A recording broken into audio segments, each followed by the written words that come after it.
All right. What is up, Team PCC? And welcome back to the show. Welcome back to today's topic, which is going to be why you have tried everything for weight loss, but still don't see results, and why that does not mean you are broken beyond repair. And today I did want to just say, because I'm really proud of it, the first day in my entire life that I have successfully curled all my own hair. And I say that because, like, I mean it. Like, first time ever, I ordered a curling iron on Amazon because I was like, I got to learn how to do this because I love wavy, long, curly hair. And as my hair grows back out, I want to be able to do that. So today you're seeing attempt numero uno, and it's a little messy, but I am proud of it because it is a great first attempt. So I've got my notes here for this podcast episode, and here's what we are going to talk about. Talking about why you've tried everything but still aren't seeing results. And so I have heard this more than I have heard anything in the past probably 6 months of women who just feel exhausted in trying absolutely everything. So I've done it all. I've had a personal trainer in person. I've had a registered dietitian. I've had a nutritionist. I've done the diets. I've done the fads. I've done the calorie restriction. I've done Noom. I've done Weight Watchers. I've done My Fitness Pal. I've done Beachbody. I've exercised a lot. I've tried intuitive eating. I've tried intermittent fasting. I've even maybe invested in semaglutides because those are the biggest, latest thing right now. And maybe the only thing that you haven't done yet is considering actual surgery. That's typically where people, on average, will draw the line. And so the problem with this is that it kind of just leaves you jaded, right? Is because you are just feeling like, oh my God, there is nothing out there that is going to solve this problem for me. And we talked about this in 2 episodes ago, I believe, why what used to work doesn't anymore and how to fix it.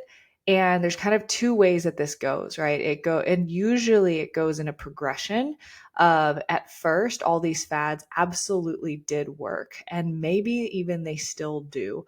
So this is kind of where the fork in the road occurs, is they worked when you were in your teens, when you were in your 20s, and maybe even when you were in your 30s, or maybe you're in your 30s now, and it's starting to not work. You're noticing that you're not able to see the same kinds of results with the same efforts that you've put in before. So that whole episode 45, goes into that in a lot of detail. So you can go ahead and listen back to that if you want the details on why that happens. But essentially, I'll kind of go a little bit higher level here so I can get to the point of this episode. Is you've done all these things and they've either worked in the sense of gotten you the weight loss temporarily, but then you gained it back and you've been in that cycle over and over again, or you're finding that it's just not practical or feasible to do any of these things that I just listed anymore. And you need something that's going to actually fit a lifestyle rather than needing to flip your world upside down or be super restrictive or feel like it just takes a ton of effort and thought and time and energy to be healthy. Like, there's just a part of you that's thinking like it can't have to be this way, because there's so many people online on the internet that say you can make it sustainable, you can make it feasible to make this lifestyle change. So what gives? Like, what am I not doing right here? And you're absolutely right.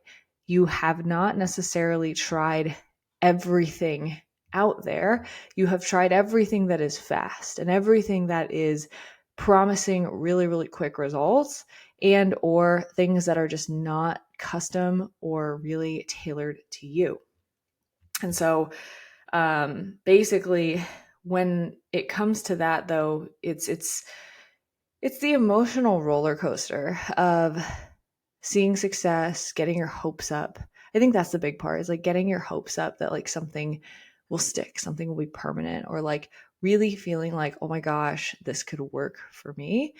And then having that fall through at some point, whether that is 30 days after you've lost the weight or 3 years after you've lost the weight. If you've gone through this cycle before, then a lot of times one of the things that really holds people back from starting again or trying something new or trying something different is just like the fear of getting their hopes up and being let down again, because that emotional roller coaster honestly takes a bigger toll sometimes than the physical changes and repercussions of this yo-yo dieting. And so if I can encourage you of anything, is that you are deserving of what's on the other side of seeking out the solution at least one more time. And you do not need to give up on yourself, and you do not need to feel like you are a lost hope in any sense of the word. And ultimately, one thing that this industry is missing as a whole is true customization and personalization. And the disservice that I see, unfortunately, in this industry is that there are even a lot of one-on-one coaching companies and programs that are not operating by these principles of true customization. And the reason why is by no malicious intent for most. Like, most of the fitness industry gets into this profession because they want to help people desperately. However, and this is going to sound a little condescending, but however, the barrier to entry in the fitness industry is incredibly low. You do not need anything but a couple $100 at minimum to go get a certification and call yourself a personal trainer. And so you don't need a high school diploma, you don't need a college degree, you don't need a ton of money or resources even to get started with online health and fitness coaching. You literally just need an Instagram profile and a certification. And a lot of people don't even go and get the first certification. They just have a personal transformation and say, now I'm going to help other people with what I did.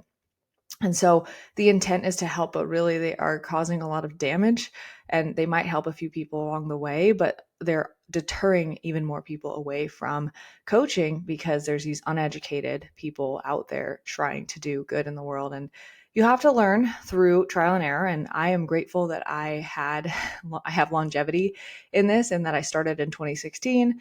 I definitely was that kid, but I also was obsessed with learning and was obsessed with figuring out the best ways to help people and not just going based on what worked for me. Now, I made my mistakes along the way, and I've told those stories in prior podcasts. So you could definitely go listen to that if you want to hear about the mistakes that I've made. And I could probably do a whole new episode on it. But ultimately, the barrier to entry is really low, which also leads people to think that people who say customized coaching are really not doing that.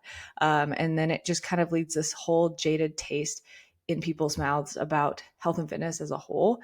And it just like sucks the joy and the fun out of even pursuing this in the first place. And so that's really what we at Permanent Change Coaching are trying to set the standard in the industry. And we do have some of the most, and honestly, well decorated coaches in terms of certifications and education, coaches in the industry, but also just the highest level of integrity and highest level of care. Now, with that all being said, right, you get what you pay for. And so we are not the cheapest, but we are the best when it comes to one-on-one customized personal coaching. And I'll tell you kind of the difference is that there are people that know how to write plans and give out plans. That's really the bare minimum when it comes to online coaching. Like, I could write out a generic plan of how I think somebody should lose weight based on their height, their weight, their gender, their diet history. I could write that plan out in about an hour or two, and I could give that to them, and I could sell that to them for $100 and be like, here you go. That doesn't help them. But that's unfortunately what a lot of the coaching industry is. And they say, here's your plan. And then they just kind of yell at you when you don't stick to it, or give you a list of protein sources when you're struggling to figure out your diet. And that is not personalized coaching, my friend. That is the bare stinking minimum. And from there, it really comes down to, I mean, first and foremost, building that plan. I and we at Permanent Change Coaching like to build these plans with our clients and asking them, so here's some options that we have. Like, which ones do you feel like actually fit into the cadence of your life?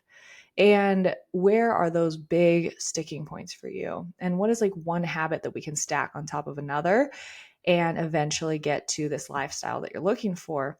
And when you're struggling to get these particular protein sources in, we're actually looking at your food logs with you and saying, okay, I see that you're trying X, Y, and Z. You could increase the portion size of that, or if that's not feasible, we could add X, Y, and Z in. But, what are some protein sources that you've considered trying? What are the barriers that you've faced in order to get those into your diet? What I mean by that is, if I were to ask like 90% of you who listen to this podcast, what is a protein source? You know the answer. Lean proteins, dairy products, like you guys can list it. So why is it not happening? It's because we don't know either what exactly to be buying at the store. We don't know exactly how we like it prepared. We don't have a good cadence of a meal prep routine. We don't know how to make it convenient.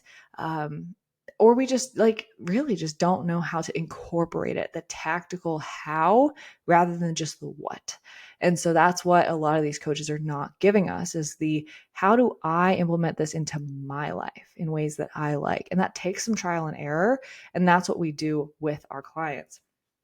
And so I really, I really didn't mean for this to be like any sort of a pitch of any sort. And ultimately, there are a lot of good coaches out there that operate in the way that we do at Permanent Change Coaching. But just the description of that to let what is a program? What is like handing out something cookie cutter versus what is coaching? Coaching is troubleshooting. Coaching is collaborative. And so the thing that you're probably missing when you've tried everything is having someone that's there with you that can really customize something to you along the way and implement with you, not just telling you the what, but the how, and the how for you, because that's like the third layer deep, right? It's okay, I know I should eat protein. That's the what. How do I eat protein? Well, you can go to the store, you can buy chicken breast, you can throw it in the crock pot, and then you can eat it. And then the how for you is your life. Sunday morning is the only open window that you have to go to Costco. So let's make that the non-negotiable habit on your Sunday morning and throw it into the crock pot early in the day so that Sunday night, you don't even have to think about it. You don't even have to worry about it. Your family is fed, your meal prep is done. And you like to season it specifically with taco seasoning. Otherwise, it tastes horrible to you. So let's make sure that we add in that taco seasoning, that salsa, and then you have it for, 3 or 4 days where you're able to have that Mexican theme. And then maybe for you, you don't like to eat the same thing all week. So Wednesday, you do a restock and you actually have some chicken in your freezer on Wednesday that you pull out and you season with curry seasoning or barbecue seasoning. And that's the remainder of your week going into the weekend. And that way on the weekend, you have protein prepped and you're not falling off track on the weekends as well. And maybe that's how that works for you, but not for the next person, right? And so that's the third layer deep. You see what I mean when it comes to not just the what, but the how, and the how for you. And so ultimately, what you need in order to get out of this rut of having tried everything is understanding that you do need a solution that's all inclusive. So you can't just go to a dietitian. You can't just go to a personal trainer, and you can't just join some support group on Facebook and expect that it's going to solve all your problems. Now, I want this group to do a majority of that for a majority of you, but I do know that for a lot of people who are struggling with this issue in particular, you do need something that's holistic and comprehensive. So having nutrition, training, accountability, and even a lot of mindset work that I know that we really focus on. We even have a therapist on staff that hosts group sessions with our clients. And we also have functional health in-house as well, because if we need to look at your labs and incorporate that into the plan, we can do that too. But ultimately, all of that in one place so that you don't have too many cooks in the kitchen, right? You don't want like 80 different people telling you what to do. Then you're just confused. And so then you're eliminating the thought that has to go into researching and decision making, and you're being spoon fed the habits and the plan, but you're also being asked for feedback along the way. And that is really what's different about what isn't everything that you've tried, because everything else that you've tried is kind of some rules that you find on Pinterest or online about fasting windows or what you should be eating. And then you just try to implement it on your own. And when life comes up and life happens, because it will, you kind of just fall off track, because that's just the nature of life when you're doing it on your own, when it's not yet a habit. And lastly, the last thing that you really need in order to get out of this rut that you've tried everything and nothing's going to work for you and that you're just a lost cause and you're never going to be able to see results. You're not broken, but the only thing that could actually hold you back at this point, knowing all that you know now, is lacking a growth mindset, having a fixed mindset about your situation, meaning that deep down, and this is going into the subconscious, like you have to really sit with yourself and you might say one thing, but actually feel another in your gut. And this is where it does take some practicing self awareness to unearth this and be able to see if you feel that that's really possible for you. But really having a growth mindset and the idea that you are capable of change, that you don't have to be stuck this way, that your life could be better for a lot of reasons, and that, yeah, just that it's possible for you, that things can happen for you, that you're capable of making those changes, and that a growth mindset also around the people that can help you. A growth mindset in the sense that you don't feel ashamed or like it's a bad thing to ask for help or to need help or to want help. And being open-minded to the solutions, right? Ultimately, change takes getting uncomfortable, doing things that are not fun, things that we don't want to do. And as much as I'd love to say this is all going to be sunshine and rainbows, no matter what, making a change in your life is going to have its sacrifices. Now, those sacrifices are much better than the sacrifices you might make 20 years from now when you're paying hundreds of thousands in hospital bills because you didn't take care of these things. The pros definitely outweigh the cons, but there are cons. It takes work, it takes time, it takes dedication, but it takes less when you have the appropriate solution there with you. So it really does take an open-minded approach to the fact that something could work and actually buying into the fact that something could work mentally, because if you go into something, like let's say if tomorrow someone were to listen to this and you were to sign up for PCC the next day and you were to have this underlying belief that I don't really believe what Marissa's saying. Like I don't really believe that I can do this. I don't believe that this is possible for me. It's going to seep into your actions, whether you realize it or not, whether you like it or not. And so you have to really challenge those inner dialogues. And it's not going to change overnight. And you're not going to all of a sudden have this belief. That's another false belief that you'll be ready, quote unquote. Ready is a lie. You're never going to be ready. But if you lean into the fact that something could be different, if you latch onto hope, if you latch onto the idea that your life can drastically improve and it can be different than it is right now, and that different is better than where you are right now, and that you are open to those possibilities truly, then you'll start to attract that into your life. And I won't get into like the woo-woo manifestation attraction stuff because I don't really even know that stuff in detail, but I do know that the energy you put out is what you get back. And so your beliefs do dictate a lot. And starting with that growth mindset of understanding that even if you've been telling yourself the narrative that you've tried everything, nothing's going to work for you, if you start to challenge that, look for solutions and be open to what comes your way, you could actually see a massive change in your life. So that is that. If you've tried everything, I hope that this sparked some hope in you, or at least just showed you a new door to open and to go through, because it's not hopeless. And all of the trial and the error that you have done, all of the things that you have tried, think of it this way. If you hadn't tried those things, would you know that short, quick fixes don't work for you? And would you know that you want to take it slow and steady versus rushing to the finish line if you hadn't had those experiences? And so look at those experiences as valuable rather than wastes of time, and just know that they've informed things that you like and you don't like, and that you want and that you don't want in your life now moving forward.